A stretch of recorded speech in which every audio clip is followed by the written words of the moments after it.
हो। तो उद्धव जी ने कहा कि मैं इनको छू कर तो देखूं। जब छू करके देखा तो मेरा कन्हैया राधा रानी के साथ में बैठा, और उद्धव जी महाराज को अपनी मूर्खता पर उद्धव जी ने एक बार पैर छुए भगवान को, दूसरी बार हाथ छू करके देखा, और तीसरी बार में बंसुरी को छू करके देखा। भगवान कहने लगे, उद्धव भैया कहाँ है गयो, कैसे बावरेते हो रहे उद्धव भैया, कहाँ है गयो। उद्धव कहने लगे, गोविंद, बोले क्या आप स्वयं हैं यहां। तो उद्धव जी के ज्ञान के कारण उद्धव जी ने सोचा कि राधा और कृष्ण अलग अलग हैं। भगवती राधा रानी और भगवान श्री कृष्ण कोई अलग नहीं है। एक प्राण दो शरीर हैं भगवान के। बोलिए एक प्राण दो देही की जय। तो भगवान श्याम सुंदर ने उद्धव जी से कहा कि हे उद्धव जी, इन ब्रज गोपियों को ज्ञान मत सिखाना। बोले ये तुमसे अधिक ज्ञानी है। बोले क्या कह रहे हो श्याम सुंदर। जैसे ही उद्धव जी ने जब ये देखा, और थोड़ी देर बाद श्याम सुंदर ओझल हो गए।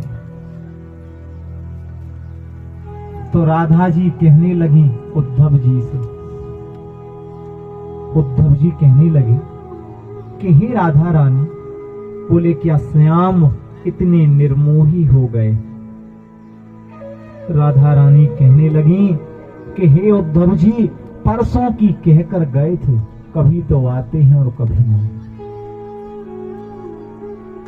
बोले हे श्याम, तुम इतने निष्ठुर कैसे हो सकते हो, जो गोपियां तुम्हारे लिए इतनी विरह में तड़प रही हैं और तुमने उनके साथ में इतना अन्याय किया गोपियों के साथ। फिर उद्धव जी का ज्ञान फिर से जागृत हो गया, और उद्धव जी महाराज से राधा रानी ने पूछा कि हे उद्धव जी, बोले जरूर से मेरा कन्हैया किसी लता पता के पीछे छुप गया। तो जैसे ही राधा रानी भगवान श्री कृष्ण को ढूंढने के लिए गई हैं, राधा जैसे भगवान राम, हे खग मृग हे मधुकर श्रेणी, तुम देखी सीता मृग। जब भगवती सीता जी का हरण रावण के द्वारा किया गया तो भगवान राम पागल जैसे हो गए, और भगवती जानकी जी को ढूंढते ढूंढते पहाड़ों से पूछते हैं, कभी भगवान, कभी पहाड़ों से पूछते हैं तो कभी पर्वतों से पूछते हैं, कभी वन की लताओं से पूछते हैं कि हे वन की लताओं, क्या तुमने मेरी जानकी को देखा। भगवान शिव माता सती के विरह में पागल हो गए। 87 वर्ष 1000 वर्ष की समाधि लग गई। ऐसे ही भगवती राधा जी वन में,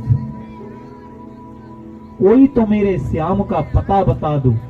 उद्धव जी कहते हैं, जैसे ही उद्धव जी ने ये स्थिति देखी तो ब्रज की रज को धन्य है भगवती राधा, और राधा रानी कन्हैया की गुरु भी है। भगवान श्री कृष्ण की गुरु है राधा, एक प्राण दो देही। भगवान ने आदि शक्ति जगदम्बा राधा जी को अपना गुरु माना।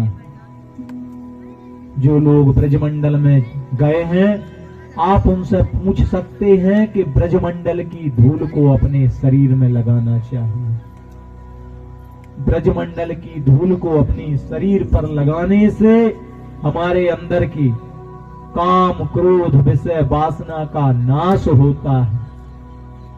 ब्रजरानी राधा अपने श्याम सुंदर को ढूंढ रही हैं। हे श्याम सुंदर, आप कहां छुप गए हो। उद्धव जी ने देखा, उद्धव जी की स्थिति बावरी हो गई, और ब्रज से लेकर के उद्धव जी ने जब कुल्टनी खाना शुरू किया तो उद्धव जी ने रथ भी छोड़ा, सब कुछ छोड़ करके ब्रज से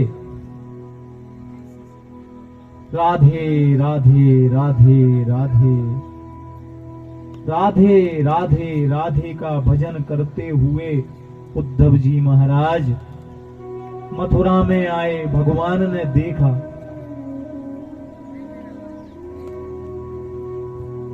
उद्धव जी मन में सोचते हैं कि श्याम सुंदर तुम इतने निर्मोही क्यों हो गए। बोले उद्धव भैया आप मुझे ये बताओ कि ब्रजमंडल में सब ठीक तो है ना, जबकि मथुरा में और वृंदावन में कोई ज्यादा दूरी नहीं है। भगवान चाहते तो रोज जा सकते थे ब्रज गोपियों से मिलने के लिए, लेकिन भगवान नहीं गए। तो यहां पर भगवान ने, उद्धव जी कहते हैं कि हे कन्हैया, बोले जिन ब्रज गोपियों ने तुम्हारे लिए अपने पतियों का भी त्याग कर दिया, जब जब श्याम की बांसुरी बजती तो ब्रज गोपियां अपने सभी कामों को त्याग करके चली आती और अपने सर्वस्व